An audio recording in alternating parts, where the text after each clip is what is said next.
Good morning, peace and blessings to everybody, and welcome to another Wake Up Wednesday Live.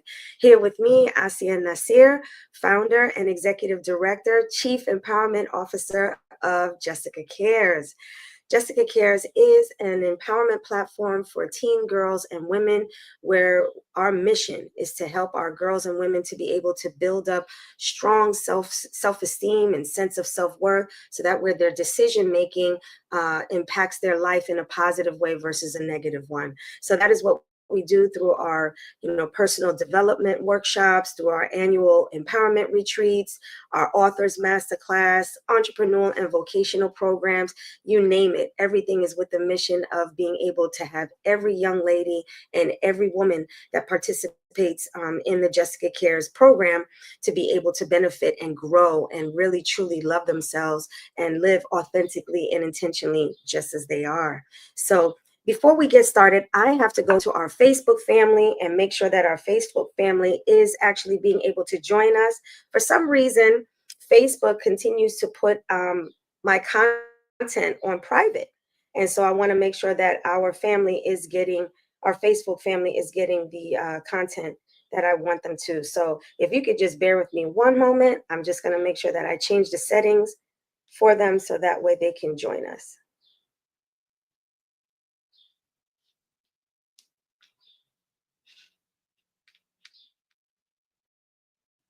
All right, here we go.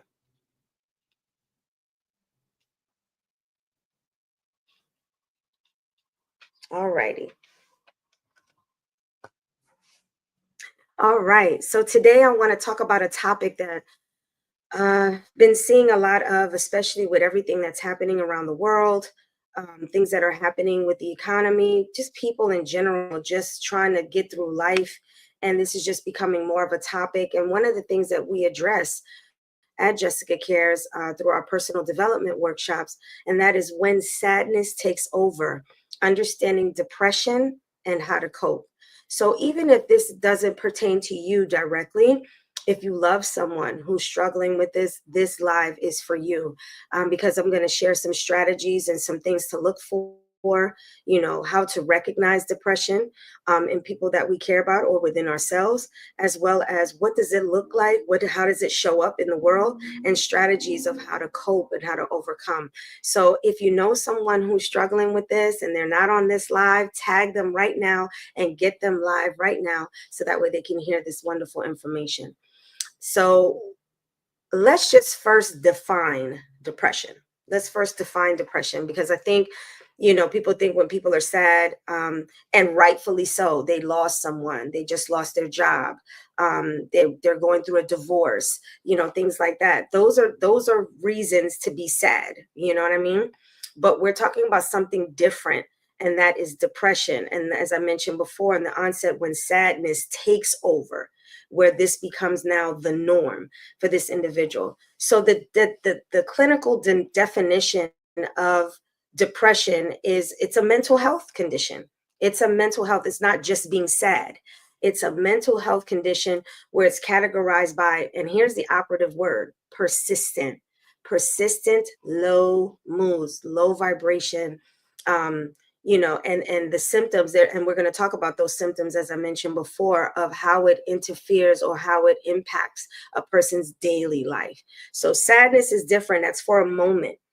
Here we're talking about depression, where it takes over, where it's a persistent uh, um, low vibration that's impacting their life. And so let's talk about what that looks like, before we get into the strategies, because we have to define it. We have to know what it is, what it looks like, for you to be able to see, is this what I'm going through? Is this, now I can understand why I'm feeling the way I'm feeling and actually can put something to it so I can get, some help for it. We have to identify what it is first. So that's the clinical definition of, depression. How does that show up? How does that look? So there are a few symptoms that you can look for within yourself or a loved one to be able to identify that. And that is emotional withdrawals. Emotional withdrawals is, avoiding loved ones, like when you have some family come over the house, or you have family around, you have friends, and you just choose to stay in the room, isolate yourself even from those that love you, that show you that they care about you. You avoid them. You stay in your room. You stay locked up in your room all day. That's a sign of potentially depression if this is something that is persistent, right? Skipping social events, not going out anymore, not, just isolating yourself from your friends, not hanging out anymore, not going, if you're an entrepreneur or a business person, not going to networking events anymore. Things that you used to actually enjoy doing, you no longer do. You don't find joy in doing any of those things. So now you avoid it. And it's not even like there's a particular reason, like I'm sick, I have the flu, or I have a stomach virus, things that would make you avoid being around people. Now it's just, this is a common theme when asked, why didn't you go? It's, I just didn't feel like it. I just didn't feel like it. That becomes, this, okay, well, you don't feel like it all the time. You don't feel like, being around people that you care about. You don't care to grow your business. You don't care to be social with your loved ones. That's, if that's a persistent thing, that could be a sign of depression. Now, I'm not a therapist. I'm not a psychologist. I'm not a you know, psychiatrist. I'm not neither. However, I am a life coach. And so there are certain things that you can, look at and say, this could be what it could potentially be. And so you would have to seek medical attention. So I'm just letting you know the symptoms of what it looks like. So that way you can say, hey, I do find that I'm doing this more often and I may need to seek some medical attention. So the other symptom that, and this is a big one. This is a big one. The other symptom that comes up in when sadness takes over and you may be, suffering with depression is persistent fatigue. For, persistent fatigue or sleep changes. So, feeling drained even after you've had a full night's rest, or if you're taking a nap consistently throughout the day, constantly feeling tired, oversleeping, that could be a sign of depression. I know when I was struggling with depression years ago, that's what I did. Sleep was my best friend, because if I could sleep my problems away. I didn't have to think about it. I didn't have to deal with it. I didn't have to deal with it. So if I didn't have to think about it, I definitely didn't have to confront it. So that is a huge, huge, if you see this on a consistent basis where you're oversleeping, constantly wanting to sleep, that's a way of avoiding, that's avoidance. Or insomnia, not being able to fall asleep, finding it very hard to fall asleep no matter what you do, which sometimes people drink warm milk, some people drink tea, some people do, listen to white noise, and those things are no longer working and you're struggling to fall asleep on a consistent basis because you have things on your mind. That could be a sign of depression, and you having to get a hold of it. So that's how that shows up. Another symptom of depression is change in appetite, or weight. This is where you can either no longer want to eat, have no appetite, don't want to eat anything. And typically you had a normal appetite, but now you're not wanting to eat anything and you're rapidly losing weight. That could be a sign of depression. And again, this is for long durations. This is not just for a few days because something traumatic happened in your life. This is where it's beyond the normal reaction to something traumatic. This is where in your daily life, this is what you're doing on a consistent basis. Or, as some people do, they use food as comfort. So it's the complete opposite, where you're not eating at all to where now you're eating excessively, because that's a defense mechanism for you feeling depressed. And so somehow food has become a comfort, and that impacts now your weight. So you're either losing weight rapidly or gaining weight because your eating habits have changed, all stemming from the emotional aspect of what's happening to you and something that is really hurting you emotionally, and you're coping with it in an unhealthy way as it relates to your eating. So it could be that you're not eating at all or eating too much, as a coping mechanism. The last symptom that I want you to consider is irritability or unexplained mood swings. The smallest things irritate you. The smallest things, set you off. You're raising your voice. People around you are feeling like they have to walk on eggshells. And this was not your norm before. You're feeling overwhelmed. And you start hearing people saying, seems like you're kind of off or something's different about you. That's how that shows up. The slightest thing sets you off. You're almost like a ticking time bomb ready to just blow. And you just feel like any little thing that's said to you, you feel overwhelmed, right? That could be a sign of depression. It definitely affects your mood swings and how you show up for people. Now, these four different symptoms that I just gave, in and of itself, does not categorize you as, suffering with depression. However, the operative word and the operative key thing that I want you to take away from this is that if any one of these things or a combination of these things are persistent, meaning that it has lasted more than 2 weeks, this is going on months, maybe even years, this sense of hopelessness or feeling like stuck or numb or empty, having physical aches and pains, going to the doctor, trying to find out what's wrong with you, and there don't seem to be a clear cause of why you're going through this. Again, this could be potentially a form of you dealing with depression. And so, you know, change in hygiene, that's another one. Change where you don't care about your appearance anymore, or hoarding. Hoarding is another one. Where now you're just, you're feeling like you're hoarding, or you're disorganized. You were once someone who was pretty organized. Now your desk, now your room, now your house is, pretty disorganized. Disorganization is a clear sign that it's a reflection of what you're feeling on the inside. So these are things that you have to take a look at. And again, this is if it is happening for a long period of time, past 2 weeks. If it's happening for months and you're feeling stuck and you can't get out of it, you're probably struggling with depression. Or if you're watching this and you have a loved one who are displaying these symptoms on a consistent basis, and it has become difficult being around this person or talking to this person may be struggling with depression. So let's get into some strategies that might help them be able to overcome, the sadness that has seemed to have taken over their lives, and how to cope with it in a healthy way. Because those are all the things that I mentioned are coping mechanisms. They're coping with it, but it's not healthy. Those are not healthy coping mechanisms. So let's talk about the strategies that you can do that are healthy if it's for yourself or a loved one. So the first one, and I think this is should be top of the list, and that's why I have this as number one. And some of us come from homes where this was taboo, or it's something that we've never seen in our family, and it may be the first for you. Seeking therapy. Seeking therapy. First, finding out if this is exactly what it is that you're dealing with.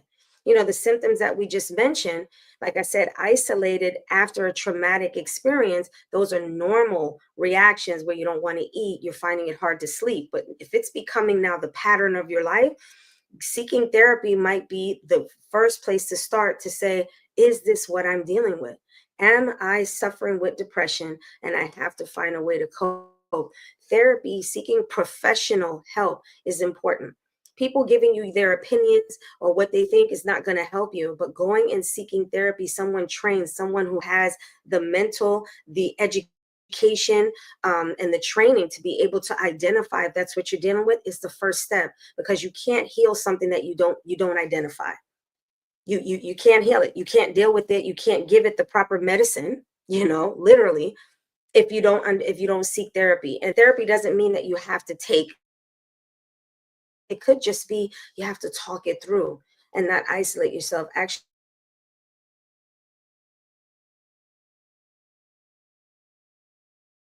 right? So therapy is one of the most powerful tools to be able to overcome emotional trauma or hurt, or just feeling stuck and overwhelmed just because of life. You know what I mean? Therapy is very important. And what I want you to take away from this, if therapy is something that you feel apprehensive about, or you just have anxiety about because it's something so foreign to you and what you've seen in your life, or the negative things that you've heard about therapy, I want you to understand that asking for help is not a weakness. It is actually an act of courage. It is actually an act of courage, because being able to say, look, I'm feeling a little overwhelmed. This is a little above me, but I know I've recognized that this is not the norm and this is not how I want to be. I just don't know the how to get out of it. that takes courage to be able to go to someone and say, look, I need help. I need help. You see? And you're doing it not just for yourself, but all those that love you. You're doing that. That's an act of love, self love, and for love for others. So it is not something to be looked or frowned upon. It is actually something to be applauded and something to be supported. And if you don't have anyone else telling you that they support that decision for you going and getting therapy, let me be the first to tell you, I support this. I support you, and I'm here for you. Okay. So that's strategy number one. Strategy number two is, and this is a little harder, a little easier said than done because of the state and the emotional state that you're feeling. Obviously, when you're depressed, life does not seem positive, and you don't really have a lot of positive things to say. There's a lot going on that you're looking at this, and this is not good. This is not going right. This is not happening the way I want. I want you to practice what I call mindfulness. Mindfulness, meaning being very mindful of what's going on in here and having a little self compassion.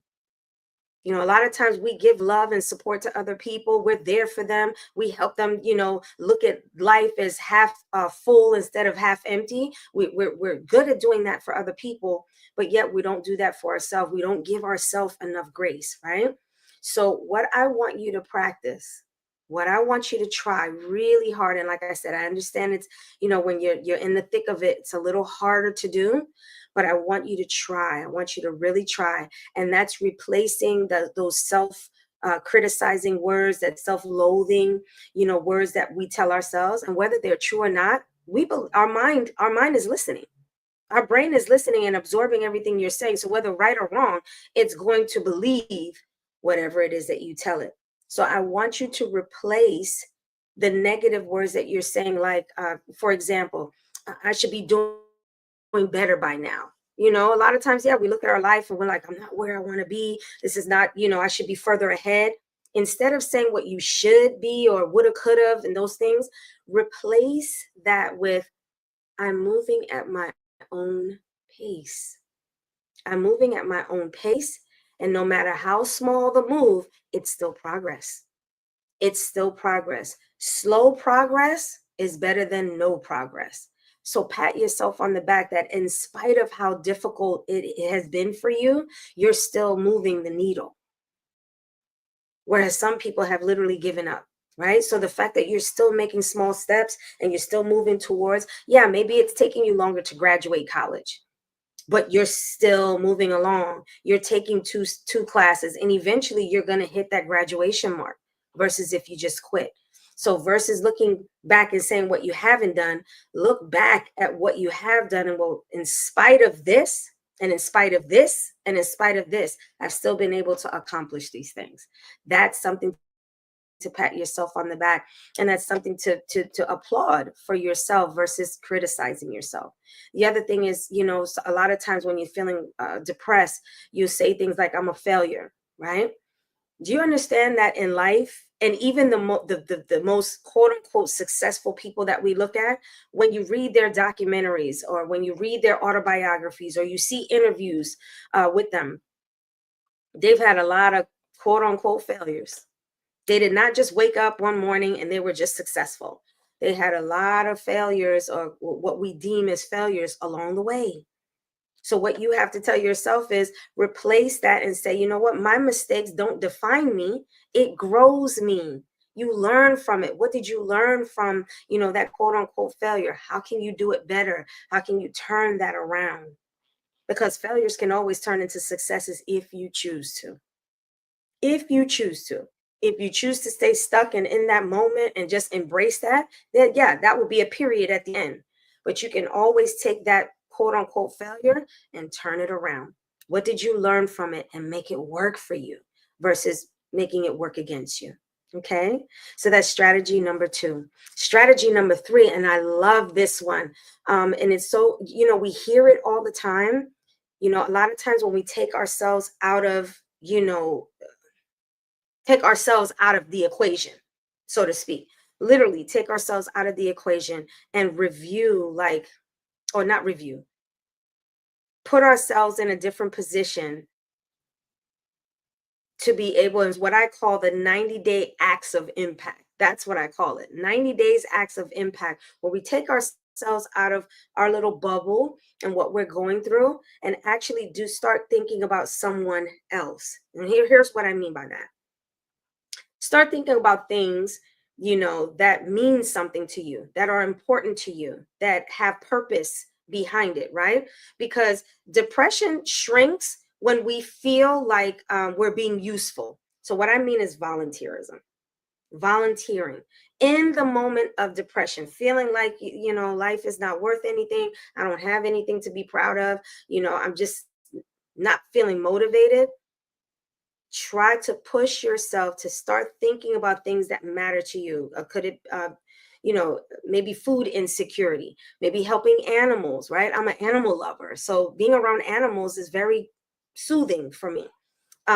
Literacy, maybe if literacy and reading is something that's important to you, put yourself in a position where these are 90 days. Maybe this is something you can do once a week or every other week, where you find a food pantry that you want to be able to stock food and be able to, help people that are hungry, or maybe volunteer at an animal shelter or a rescue shelter to be able to help animals and be around animals. Or if you are, good at literacy, love to read, maybe you can tutor.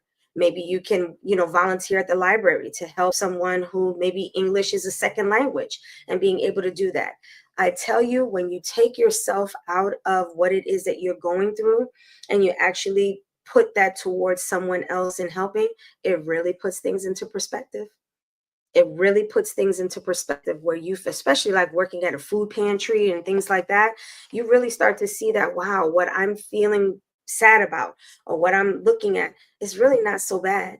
When you're able to still find that you can give compassion to others, whether it be a person or an animal, or helping someone elevate their life, all of a sudden now your life seems worth living.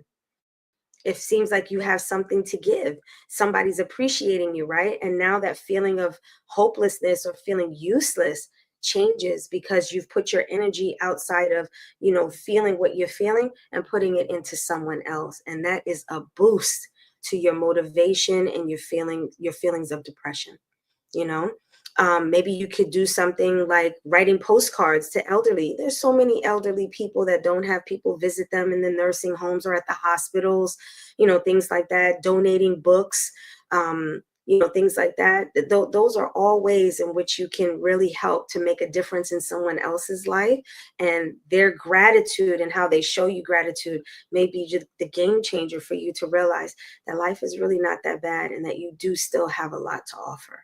You do still have a lot to offer to yourself and to other people. This is what I would challenge you to do. I want you, and I'm actually posing this challenge to you. I want you to write a letter. I want you to write a letter to yourself 18 months out, of what you want your life to look like in 18 months. What if you had your dream of what you want your life to look like in real time? I want you to write a letter to yourself about what your life is. It's almost like penning a vision board on paper, but you're writing to you, encouraging you, supporting you.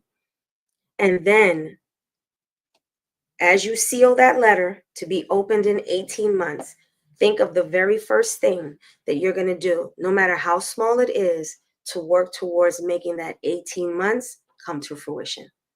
You'd be amazed at how much that's a goal, that's a game changer for you, because now you have something to live for. You want to open up that letter in 18 months and actually say, hey, I did it. I actually did it. I committed to myself, and I actually did it. The last thing that I will suggest as a form of therapy to yourself, and this is big. It may seem like it's small, but it's really not. It's what's called light therapy, like literal light. Going outside and just sitting in the sun. There are some people that suffer or struggle with seasonal depression, like when it's the winter months, or even in the spring months when it's raining a lot and it's really gloomy, the skies are gray. Some people are affected by that. And so they suffer with depression in those months, because it really impacts their emotional state.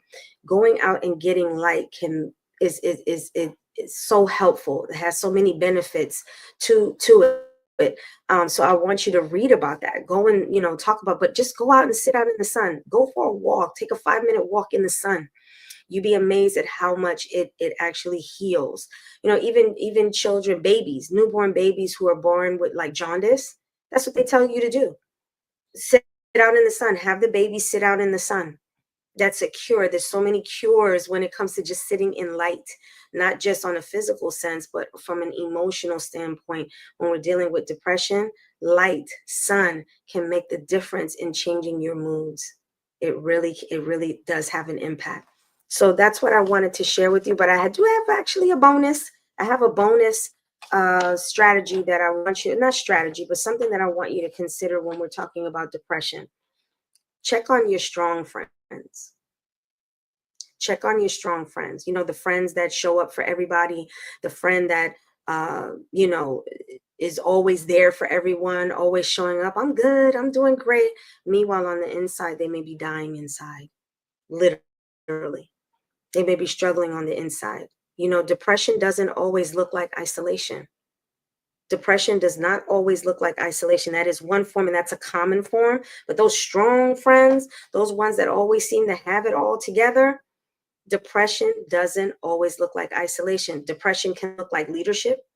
Depression can look like busyness, always productive, doing something. It can even look like dependable. They're always dependable, never have anything going on. That's not life.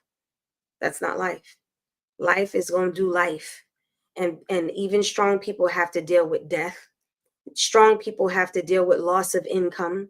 Strong people have to deal with divorce sometimes. Strong people have to deal with children, going through their teenage years, substance abuse in their family or friends.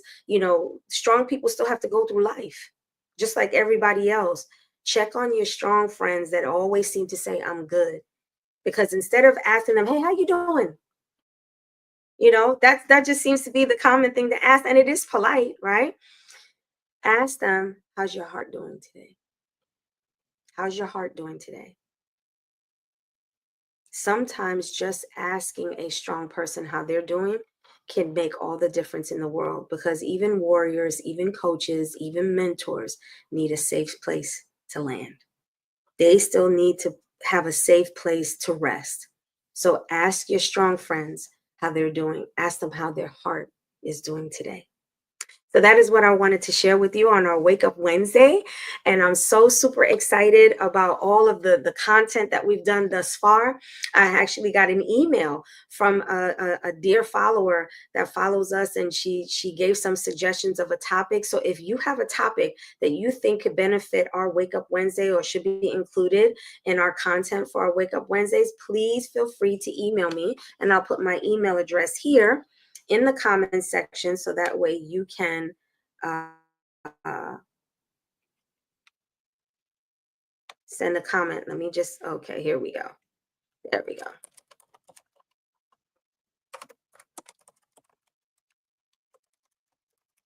So you can send us an email and let us know some content that you feel would be beneficial to, our content here on Wake Up Wednesdays. We're really trying to grow this community of women and young girls being able to benefit and grow, build their self-esteem, learn some great strategies to be able to move their life in a direction that is going to be of benefit, empowerment, enlightenment, and growth, for everyone involved. So if you like this video, please hit the like button, and sharing is caring. If you know that someone needs to hear this, please make sure that you share this. This actually grows our algorithms. And make sure, if you're not doing this, if you kind of tapped in at the end and you want to hit that, you want to hear the replay, please visit our YouTube channel at Jessica Cares One.